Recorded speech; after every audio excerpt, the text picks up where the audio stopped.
传说古代贵族会养一种名为守关兽的邪物，用于镇守墓穴，使灵魂不被打扰。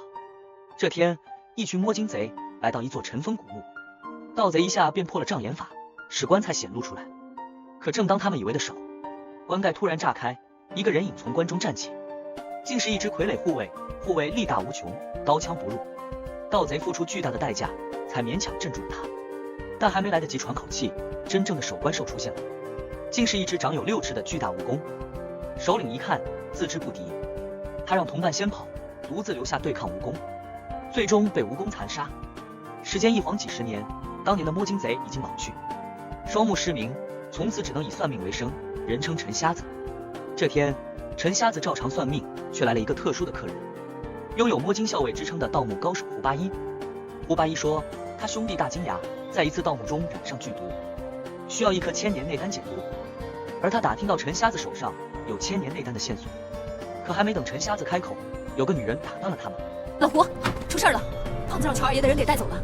胡八一一听，立刻赶过去，因为他知道这个乔二爷能够掌管琉璃厂，肯定不是什么善人。果然，等胡八一赶到，胖子已经被乔二爷制服。胡八一问他想干嘛，乔二爷没说，只是给了胡八一一件古物，说是来自一个叫平山的古墓。经验老道的胡八一一下就认出，这件古物名为发丘天官印。可这天官印在南宋已经消失，平山古墓则建于元朝，两者起码相隔100年。想到这，胡八一懂了，这平山古墓下一定还藏有另一个古墓，而他需要的千年内丹很可能就在里面。于是胡八一决定要去一趟平山。他们很快启程，但平山地处偏僻，而且道路泥泞。等他们赶到平山最近的小镇时，天已经黑了。他们下车却疑惑地发现，整个小镇黑漆漆的，没有灯火，一点没有人间的气息。他们打算找一家旅店歇歇脚，等第2天再出发。可走着走着，空荡荡的路上，一具棺材伫立着，棺材里还传出声响。本是何人？竟敢擅闯本大仙地盘！突然，棺盖打开，里面纸人举起手。可就当所有人举起武器，如临大敌时，棺材里传出的声音变了。胡八一认出这是胖子的声音。原来，胖子下车后独自一人上厕所，回来却发现一处光源。他走近一看，发现有个神秘人在装神弄鬼，于是便制服了他。神秘人自称花少爷，说自己出身谢岭，而谢岭正是陈瞎子的派别。原来当年谢岭曾遭遇大难，无数人死去，只留下花少爷一棵独苗，而花少爷也从此留在这里照看灵位。为了不被人打扰，才装神弄鬼。第2天，一行人出发平山，花少爷负责带路。他们很快来到墓穴所在的位置，挖出一口竖着的棺材，这就是墓穴的入口。可当众人把棺材移开，却感觉不对劲，棺材下方竟是一个盗洞。用棺材封住盗洞，是摸镜校尉们的一个特殊信号，告诉后人领头凶险，不可入内。可乔二爷一听，更加确定里面有宝藏，于是不顾阻挠钻了进去。但越往里走，众人越觉得诡异。地上摆着上百个罐子，围绕中间一具棺材，而这棺材竟然是实心的。胡八一知道这是有名的死心棺，这又是一个警告。胡八一知道前方有危险，果然意外来了，有蜈蚣钻进了同伴的衣服里，疯狂地撕咬他，同伴疼得掉了下去。还碰到多个罐子，接着罐子里竟然爬出无数蜈蚣，数秒便将一个活人吞噬，还不断涌向其他人。他们还发现这种蜈蚣不怕火，不怕硫磺，很快把众人逼到绝境。这时胡八一发现死心棺上有一个奇怪的凹槽，他把天官印放进去，果然触发了机关，所有人掉进一个大洞里，下面是看不见底的深渊。幸好众人及时抓住铁链，才没有摔成肉泥。他们借助绳子来到了一个平台上，往前走，还在一具骸骨上发现摸金符。原来早有摸金校尉来到这里，最终却没有活着离开，前方必定更加凶险。但他们没有退路，只能往前走。他们决定兵分2路，分别寻找出口。胡八一来到一个破败的庭院，发现这里横竖摆放着无数谢岭前辈的尸骨，看来这里就是谢岭惨遭灾难的地方。为表尊重，他们打算埋葬所有尸骨。可突然，一只恐怖的生物袭击了他们，竟然是当年陈瞎子遇到的六翅蜈蚣。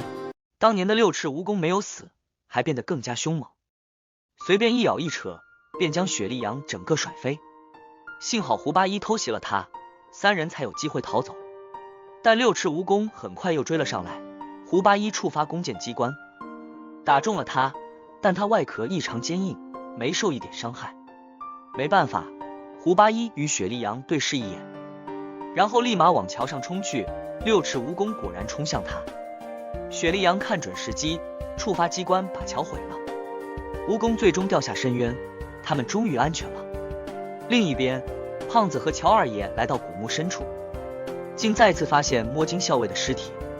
这下胖子再也不敢往前了，可乔二爷不肯，还掏出枪威胁他。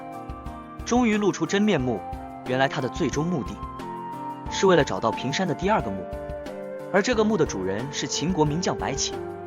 原来白起早就掌握了长生术，还把秘密藏在了自己的武器万人图里，只要找到万人图就能长生不老。乔二爷此行就是为了长生不老。根据掌握的信息，他们找到一个叫螭吻落的奇物，相传只要找到螭吻落就能找到万人图。可乔二爷还没来得及高兴，就听到一阵怪响，等他再回过神来，却发现胡八一来了，二话不说便攻击他们，但乔二爷毕竟有枪，很快便将袭击者击毙。突然他发现又一个胡八一出现了，原来螭吻落发出的声音能让人产生幻觉，乔二爷杀死的其实是自己的伙伴。可乔二爷已经顾不了那么多，直接用枪威胁胡八一。没办法，胡八一只得照顾他，打开了一扇门。